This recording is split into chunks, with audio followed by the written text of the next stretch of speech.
অবশেষে আমরা ট্রেন থেকে নেমে গেছি কালকা স্টেশনে। যদিও আমাদের নামার কথা ছিল ভোর 3টের সময়, সে জায়গায় আমাদের ট্রেন লেট করেছে। তো যার জন্য আমাদের 6টায় টয় ট্রেন ছিল, সেটা আমাদের ছাড়া হয়ে গেছে। যার জন্য আবার কি করা যায়, তার জন্য আমাদের গাড়ি ঠিক করার জন্য গিয়েছে।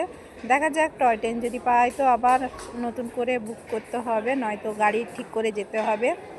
তো এখন নেমে গেছি কালকাতে, এখন ব্যবস্থা করব। দেখো বন্ধুরা, টয় ট্রেনের বুকিং করার জন্য চলে এসেছি, আর খুব লাইন পড়ে গেছে। যদিও ভাগ্যিস আমার হাজব্যান্ড দেখো প্রথম নাম্বারে দাঁড়াতে পেরেছে। যা হোক, একটা আশ্বাস আছে যে টিকিট পাওয়ার। তবুও দেখা যাক। এই দেখো, টিকিট নিয়ে চলে এসেছে।